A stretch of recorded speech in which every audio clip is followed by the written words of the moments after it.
Seth and I are out hiking in the Indian Creek Nature Center just before the big snow is going to be coming here. As you can see, the trail's pretty well packed.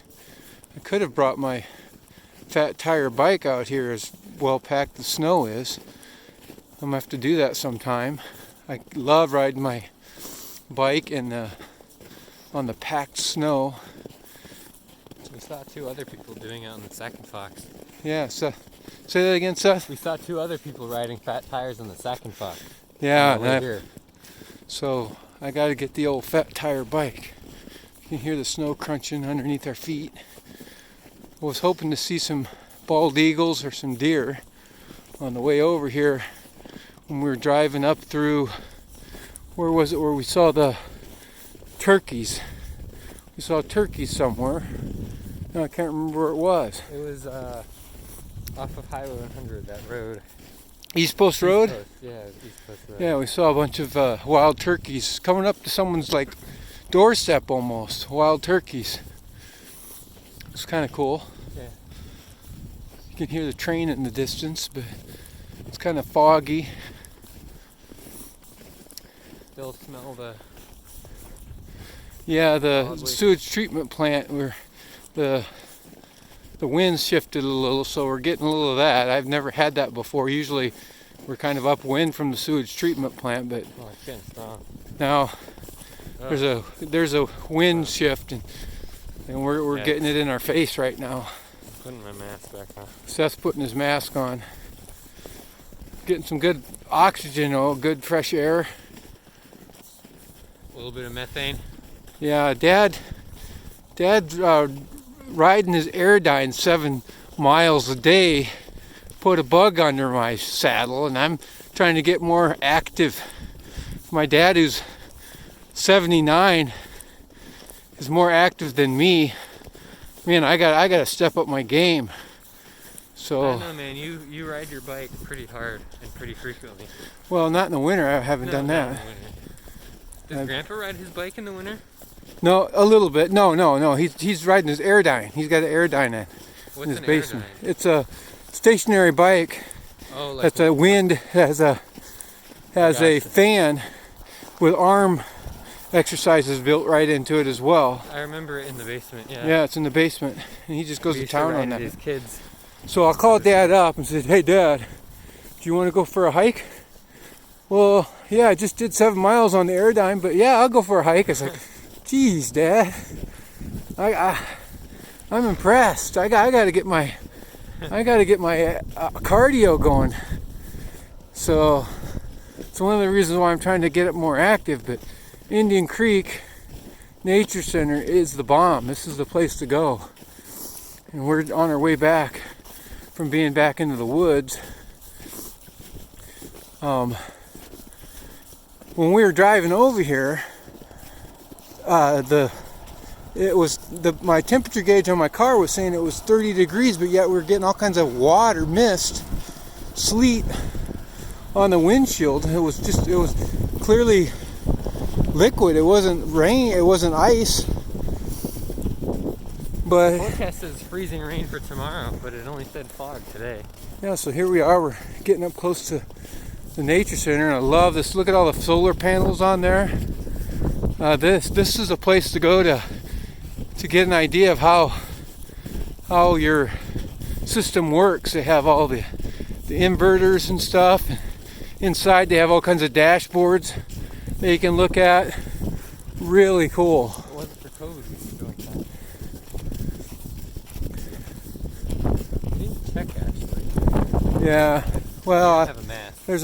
I don't want to be around people, and I don't want to go in buildings, stuff like that. So we're just gonna stay off, out in nature, look at things from afar. And see, there's a bunch of people right there. A lot of people bring their dogs out here. Quite a bit of yellow snow on the trails. A little bit of yellow snow. The wind is really... This is the first time I've had the wind coming from the east and got the smell of the sewage treatment plant. which is like a half a mile east of here. And like over a hill, isn't it? No, we're going to go right by it on the way out. We're going to go a different way home. We're going to go to, is it Otis Road? Otis Road to Highway 13, and Highway 13 to up through where Grandma and Grandpa Buck live.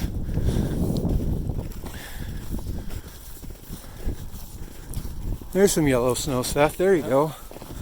Big ol', yeah.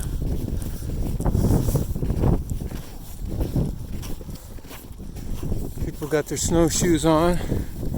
Look at that nice solar grid up there. All that electricity they can generate on that roof. Big grid over there too. You know, here's the thing. The economies of scale make that pay off so much quicker. The larger the system. Hey, bud. How's it going? Yeah, you're a nice dog. Hi, puppy. Nice puppy. Hi. Oh, no, what kind? No. So yeah, this place is the best place to come to get some good fresh air. A lot of times I see bald eagles and deer. When I'm riding my bicycle on the trails to get here, one time I saw 2 raccoons. What the heck else did I see? Well, I definitely saw a deer. Turkeys, wild turkeys. Now there's a big old solar garden. Now I'm not a big fan of putting solar panels just on land that could be used to plant crops and whatnot. Let's get the dang solar panels up on roofs or over top of parking lots where the land is already taken, that we've already in use for something else, before we put stuff all over the ground. Because the most precious resource on earth is rich for the land. You know, we can grow crops on it, we grow food on it. Although if you could have prairie in between panels somehow. Yeah, it would take the sun away from the plants then. Though. Yeah, but before you cover the land with solar panels, let's get the commercial rooftops covered first. There's so much space. We got acres and acres of commercial rooftop space. And then the thing is then the power is right where it could be put to use for commercial use. And you know, here's the big thing, is if the commercial rooftops had DC powered air conditioning systems, right there they gain 20% because they don't have to transfer. Yeah. They don't have to. A lot of energy is lost between transferring types of AC, DC, and back and forth. Yeah, you got a 20% loss every time you convert energy. That's the law of thermodynamics. It can be more than 20%, but at least 20%. What is that law? That physics law, Mr. Physicist? Put me on the spot here. Conservation of matter and energy, right? Yeah, but the one that talks about transfer of energy types, I don't remember which one that. But the bottom line is, you know, if we had distributed energy sources, commercial energy sources, the economies of scale would make the systems pay off so much quicker. Furthermore, centralized power for like lights and other stuff, or whatever you need, but like wherever possible. Yeah. Because the more the sun shines, the more the solar panels get, and the more air conditioning you need. Exactly. The demand follows your supply directly. Now with you solar powered air conditioning. Well, and here's the thing: is you wouldn't necessarily even have to have storage in that case. If you could just have whenever it's sunny and your air conditioner is powered by the sun, that could save you just boatloads on your electric bill. Air conditioning is really electric intensive. Now let's talk about the other thing. Let's talk about refrigeration. Let's say if we had DC powered refrigeration units as well.